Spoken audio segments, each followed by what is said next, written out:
सुपौल के ward number 15 में स्थानीय लोगों ने एक नाबालिग चोर को रंगे हाथ पकड़ लिया और पुलिस के हवाले कर दिया। चोर नशे में धुत था। इस नाबालिग चोर की उम्र पढ़ने लायक है, लेकिन इतनी छोटी उम्र में उसकी हरकत से स्थानीय लोग काफी परेशान हैं। वहीं जब नाबालिग चोर के पकड़े जाने की खबर मां को लगी तो वो थाने पहुंची और अपने बच्चे को बचाने की गुहार लगाई। मां का कहना है कि गलत संगत में वो बिगड़ गया है। अब मां थाने के बाहर रो रही है और बेटे की रिहाई की गुहार लगा रही है। काम करके लिए भैया लेबर के हम लेबर के काम करके लिए पढ़ के अब आवे छे 12 बजे आ 12 बजे आवे छे जाय छे लंच करे ला त लंच करे ला जाय छे त देखे छे नहीं छे बच्चा सब त खोजबो करे छे त नहीं मिले छे आ एबे करला भैया इतना मगर पिए छे सुलेशन किया कब नहीं पिए छे भैया। हम यहाँ बगल में रहते हैं, बगल वाला घर मेरा है और ये मेरा सिस्टर का घर है। वो लोग यहाँ रहते नहीं है, गिद्धर पट्टी में रहते हैं, जिनका नाम श्यामल मिश्रा है। शाम का टाइम देखते हैं जो कुछ आवाज़ हो रहा है, तो जब हम अपने इसे देखे हैं तो देखते हैं कुछ इसमें आदमी ढुका हुआ है। तो जब हम लोग या सब आदमी हल्ला किए, पकड़ने का चेष्टा किए तो 2 आदमी भाग गए और 2 आदमी पकड़ाया कुछ सामान के साथ। अब बात मधेपुरा के लापरवाह अधिकारियों की, जिसकी वजह से एक फौजी का परिवार परेशान है। आलम यह है कि अपनी जमीन पर हक के लिए परिवार सड़क पर घर बना लिया है। आलमनगर थाना के 20 पट्टी में निजी जमीन पर सड़क का निर्माण करा दिया गया। परिवार कोर्ट गया। कोर्ट ने परिवार के हक में फैसला सुनाया। बावजूद इसके अभी तक परिवार को जमीन पर कब्जा नहीं मिला है। इंसाफ पाने के लिए परिवार ने सड़क पर एक टेंट नुमा घर बना दिया। हालांकि इस मामले में अंचल अधिकारी का कहना है कि जल्द ही परिवार को उसका हक मिल जाएगा। और ये 2 तस्वीर हम आपको दिखा रहे हैं। देखिए, फौजी का जो परिवार है वो परेशान है। ये लिखित शिकायत थी, जिस शिकायत पर फैसला भी आ चुका है। मालिकाना हक फौजी को मिल चुका है, लेकिन फिर भी यहां अधिकारियों की लापरवाही की वजह से उनका जमीन उन्हें नहीं मिल पा रहा है। इसको लेकर परिवार इंसाफ की गुहार लगा रहा है। ये निजी जमीन है? हाँ, मेरा निजी जमीन है। आज 2016 से ही मैं इस पीछे में पड़े हैं, हाई कोर्ट से लेकर के आज 7 साल से इतना परेशानी है। मेरे 3 लड़के हैं, 2 प्राइवेट में रहते हैं दिल्ली में, एक फौजी है जो कभी आते हैं तो गांव वाला धमकी देता है। ये 2 साल 3 महीना समथिंग हो गया। हाई कोर्ट के थ्रू, डीएम साहब के थ्रू, सीओ साहब, अंचलाधिकारी आलमनगर को आदेश दिया गया जो आप इस पर कार्रवाई की जाती, कर्मन मुक्त करने के लिए आदेश दिया गया। लेकिन 2 साल 3 महीना के अंदर कोई हमारे प्रशासन ना ही कोई महकमा इस पर एक्शन लिया। हम तो फौज में सर्विस कर रहे हैं, अति दुर्गम क्षेत्र एक डोकलाम में अभी पोस्टेड हैं। 20 दिन 15 दिन की छुट्टी बहुत मुश्किल से मिलता है और आते हैं तो इसी चक्कर में घूमते रहते हैं, कभी सीओ साहब के पास, कभी एसडीओ साहब के पास, कभी बीडीओ साहब के पास। कभी परमानेंट इलाके के लिए, सॉल्यूशन के लिए वो दे दिया। जैसे ही वो चिन्हित हो जाएगा वो परेशानी जो है वो खत्म। और फिलहाल लेकिन रोड बाधित नहीं है। टेंट लगाया हुआ था, जरूर उन्होंने टेंट लगाया था, उसको ऊंचा कर दिया गया है और रास्ता बाधित नहीं है। ऊपर से जो है वो उनका सीलिंग जो छत है वो ऊपर झोपड़ी जो है वो झोपड़ी नुमा ऊपर लगा दिया। आवाजाही बाधित वहाँ नहीं है। डीएम का आदेश है 3रे महीने में 2020 का, लेकिन फिर भी आज तक उस पर इम्प्लीमेंट नहीं हुआ। नहीं, उसका कारण है चूंकि नापी ढंग से नहीं हो पाई। इधर उनके संज्ञान में जो 5 महीना तो हम लोग जुलाई से लेकर अभी तक तो हम लोग दिसंबर तक रहते हैं बाढ़ में। उसके बाद अनेकों और कार्य होते हैं, उसमें निश्चित तौर पे थोड़ी विलम्ब जरूर है, लेकिन एक सबसे आम बात है कि उसमें परमानेंट सॉल्यूशन की बात है, क्योंकि विवाद हमेशा होते रहता है। एक बार जब नापी प्रतिवेदन दिया गया था जिसके आधार पर आदेश आया है सर, तो फिर उसको कैसे आप आदेश में आदेश ये आया है कि उनकी रहती जमीन को निकाल दिया जाए। अब उसी रहती जमीन को निकालने के लिए नापी तो करना जरूरी है ना कि उनका कहां से कहां तक का है। इसमें हम लोग नापी करा रहे हैं। अपनी जमीन को वापस पाने के लिए परिवार 2016 से लगा हुआ है। यदि हम बात करें तो 7/4/2017 को ये पटना हाई कोर्ट गए और 1/8/2019 को माननीय उच्च न्यायालय ने जिला अधिकारी को आदेश दिया कि 8 सप्ताह के भीतर निर्णय लेकर इनके जमीन को खाली कराया जाए।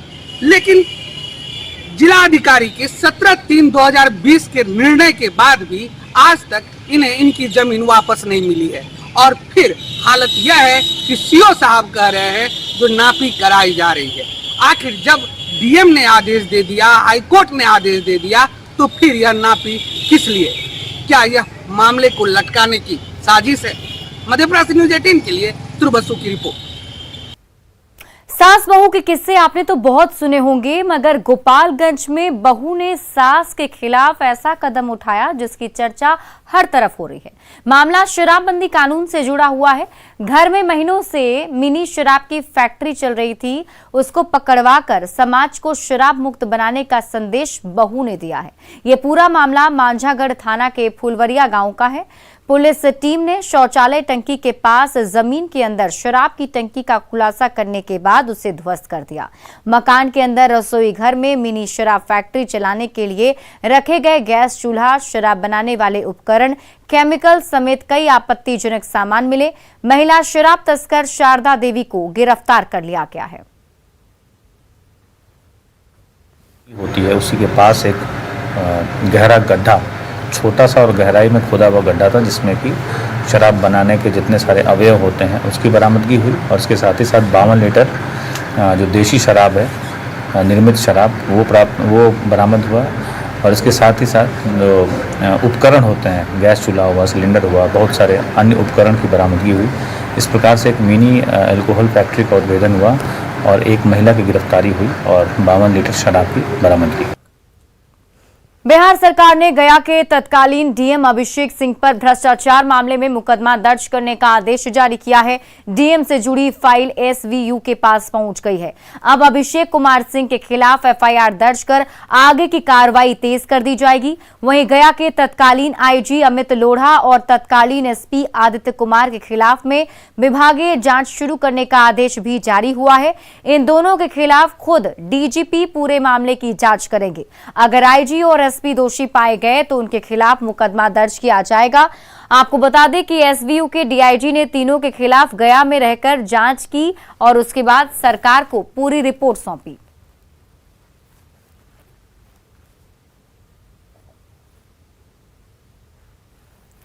तो गया के तत्कालीन डीएम पर एफआईआर के आदेश जारी कर दिए गए हैं और डीएम से जुड़ी हुई जो फाइल है वो एसवीयू के पास पहुंच गई है। आपको बता दें कि सरकार ने आदेश दिया है एफआईआर दर्ज करने के लिए और इसके अलावा आईजी और एसपी के खिलाफ भी जांच अब शुरू हो गई है।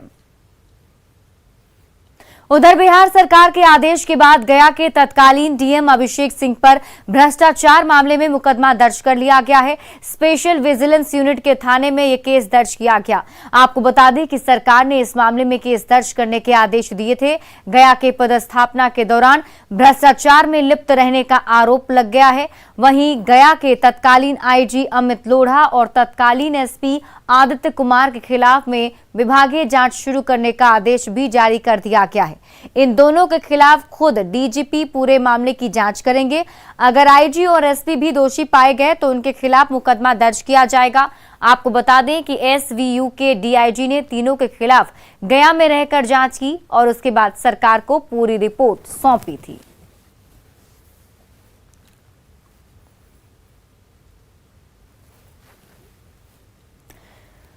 तो गया के तत्कालीन डीएम पर एफआईआर दर्ज किया जाएगा। आपको बता दें कि बिहार सरकार ने यह फैसला, आदेश जो है वो दे दिया है। एसवीयू के थाने में अब केस दर्ज हो गया है।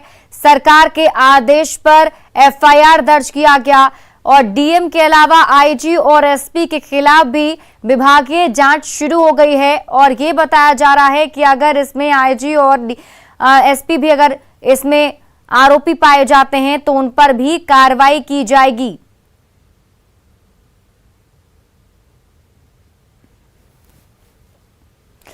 भीषण गर्मी के चलते स्कूलों में छुट्टी कर दी गई है। पटना में इस सरकार के इस फैसले से छात्र और अभिभावक दोनों ही खुश हैं। कुछ स्कूली बच्चों से बात की हमारी सहयोगी विनीता मिश्रा ने। भीषण गर्मी को देखते हुए आज से बच्चों के स्कूल बंद कर दिए गए हैं, यानी बच्चों को आज से गर्मी की छुट्टियां दे दी गई है। इस बार गर्मियों की छुट्टी में बच्चे जमकर मस्ती करने वाले हैं, क्योंकि इस बार कोरोना का उस तरीके से कोहराम देखने को नहीं मिल रहा।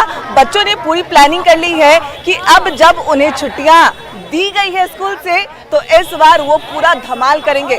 कुछ बच्चे हमारे साथ हैं। स्कूल में आज पढ़ाई होने के बाद इन बच्चों के क्लासेज क्लोज कर दिए गए हैं। बच्चे काफी खुश अपनी खुशी जाहिर कर रहे हैं, उत्साहित नजर आ रहे हैं। इन्होंने खूब प्लानिंग की है। बाबू, नाम क्या है आपका? आयुषी। क्या कुछ करने वाली हो इस बार गर्मी की छुट्टी? नानी गांव जाएंगे। नानी गांव जाएगी। बाबू, क्या नाम है आपका? निर्मल कुमार सिंह। क्या कुछ करने वाले हो? I want to be a engineer. गर्मी की छुट्टी में क्या की छुट्टी में मैं दिल्ली जाने वाला हूँ। क्या करोगे गर्मी की छुट्टी में? मैम खेलेंगे, कूदेंगे, पढ़ाई करेंगे। आप लोगों को लग कैसा रहा है? गर्मियाँ की छुट्टी हो गई। बहुत अच्छा लग रहा है, बहुत ही क्या नाम है आपका? आर्यन। इस बार गर्मी की छुट्टी में क्या करोगे? घूमेंगे, जाएंगे बाहर। अच्छा लग रहा है? छुट्टी मिली है? हाँ, अच्छा, बहुत अच्छा लग रहा है।